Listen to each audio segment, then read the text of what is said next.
Hello किसान भाइयों, आप सभी लोगों का हमारे चैनल एसएन टेक एग्रीकल्चर में स्वागत है।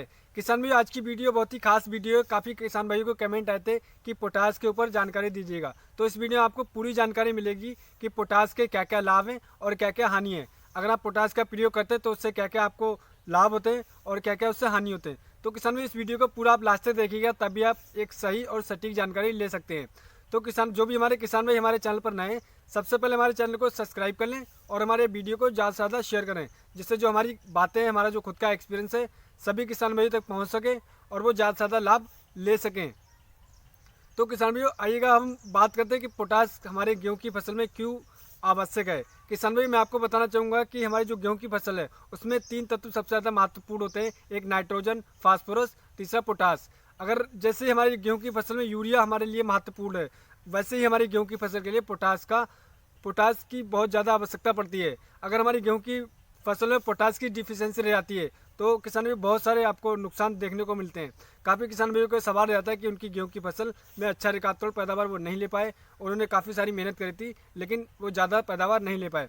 तो किसान भाई, मैं आपको बताना चाहूँगा कि पोटास आपको कब प्रयोग करना है। मैं आपको बताना चाहूँगा, अगर आप गेहूं की बुआई करते समय कुछ किसान भाई हमारे पोटास का प्रयोग करते हैं, डीएपी के साथ में गेहूं की बुआई करते हैं तो वो पोटास का प्रयोग करते हैं। कुछ किसान भाई हमारे गेहूं के साथ में पोटास का प्रयोग नहीं कर पाते हैं, वो कभी कभी एनपीके के साथ गेहूं की बुआई करते हैं तो मशीन में पोटास के दाने एकदम बारीकी के साथ निकल जाते हैं। तो किसान भाई, मैं आपको बताना चाहूँगा, अगर आप गेहूं की बुआई करते समय आप पोटास का प्रयोग नहीं कर पाए तो किसान भाइयों, आपको पोटास का प्रयोग कब करना है। तो किसान भाई, मैं आपको बताना चाहूँगी, जैसे कि आप पहली सिंचाई करते हैं, अगर आप पहली सिंचाई करें तब आप गेहूँ में पोटास का प्रयोग कर सकते हैं। और मान लीजिए अगर आप पोटास का प्रयोग नहीं कर पाए पहली सिंचाई पे, तब आपको कब करना है और इसकी क्या मात्रा होती है किसान भाइयों, वो भी मैं आपको बताऊंगा। और मान लीजिए अगर आप पहली सिंचाई पर भी पोटास का प्रयोग नहीं कर पाए तो किसान भाई, मैं आपको बताना चाहूँगी आप दूसरी सिंचाई पर पोटास का प्रयोग अवश्य करें। इससे ये होगा, आपकी जो गेहूं की फसल है उसमें अच्छी पैदावार आप ले सकते हैं। अब मैं बात कर लेता हूँ कि पोटास की डिफिशियंसी अगर आपकी गेहूं की फसल में रह जाती है तो उससे क्या क्या हानि होती है।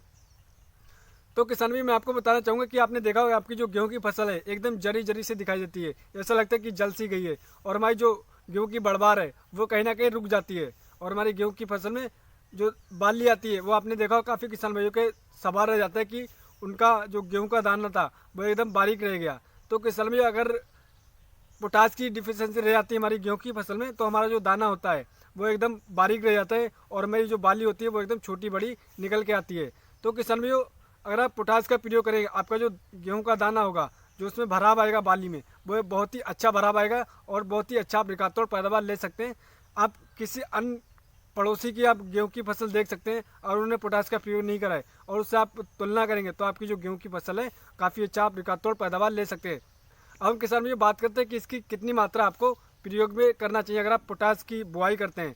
किसान भाई, अगर आपको पोटास की बुआई करना है तो आप 25 किलो एमओपी पोटास की बुआई कर सकते हैं 1 एकड़ खेत में। 1 एकड़ खेत की जो सही मात्रा होती है किसान भाइयों, ये 25 किलोग्राम होती है। और किसान भाई, मैं आपको एक चीज़ और बताना चाहूँगा कि इसकी मात्रा ना ही कहीं आपको ज़्यादा रखनी है और ना ही कम रखनी है। काफ़ी किसान भाइयों के सवाल रहता है कि उनकी कहीं कहीं पे उन्होंने ज़्यादा प्रयोग करी तो उन्हें उल्टा रिजल्ट देखने को मिलता है किसान भाइयों। और एक चीज़ मैं बताना चाहूँगा, अगर आपकी जो ज़मीन है मटियार है, यानी कि आपकी ज़मीन भारी है और ज़मीन अच्छी है, तो आप पोटास की मात्रा को कम कर सकते हैं।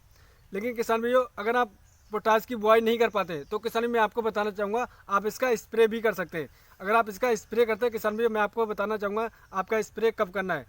इससे पहले भी मैं वीडियो बना चुका हूँ किसान भाइयों। आपको अगर पोटास का स्प्रे करना है तो मैं किसान भी आपको बताना चाहूँगा, आपकी जो बालियाँ निकल आती हैं 15 से लेकर 20% आपकी जो गेहूं की बालियाँ निकल आती हैं, तब आप NPK 0050 का प्रयोग कर सकते हैं स्प्रे के द्वारा। उसमें मैं मात्रा बताना चाहूँगा किसान भाइयों, अगर आपकी बालियाँ 20% निकल रही हैं तो आप उसमें 1 किलोग्राम NPK 0050 का अच्छी तरीके से घोल बना के 130 लीटर से लेकर 140 लीटर पानी में उसका स्प्रे कर दीजिएगा। अगर आप ऐसा करते हैं किसान भाई, तो आपकी जो गेहूं की बाली आएगी तो उसमें अच्छा दूध बनेगा और उसमें जो भराव आएगा एक बराबर भराव आएगा, उसमें जो दाना होगा एकदम मोटा और चमकीला दिखाई देगा। अन्य किसी फसल के मुकाबले, जो भी आपके पड़ोस में जो गेहूं की फसल होगी उसके मुकाबले आप ये तुलना भी कर सकते हैं। तो किसान भाई, अगर आप ऐसा करेंगे तो आपकी जो गेहूं की फसल बहुत ही अच्छी आप रिकॉर्ड पैदावार ले सकते हैं। तो किसान भाई, आशा करते हैं हमारी दी हुई जानकारी आपको अच्छी लगी होगी। वीडियो अच्छी लगी तो हमारे चैनल को सब्सक्राइब करिएगा और हमारे वीडियो को ज़्यादा से ज़्यादा शेयर करिएगा। अगली वीडियो मिलते हैं किसान भाइयों नई जानकारी के साथ। धन्यवाद किसान भाइयों।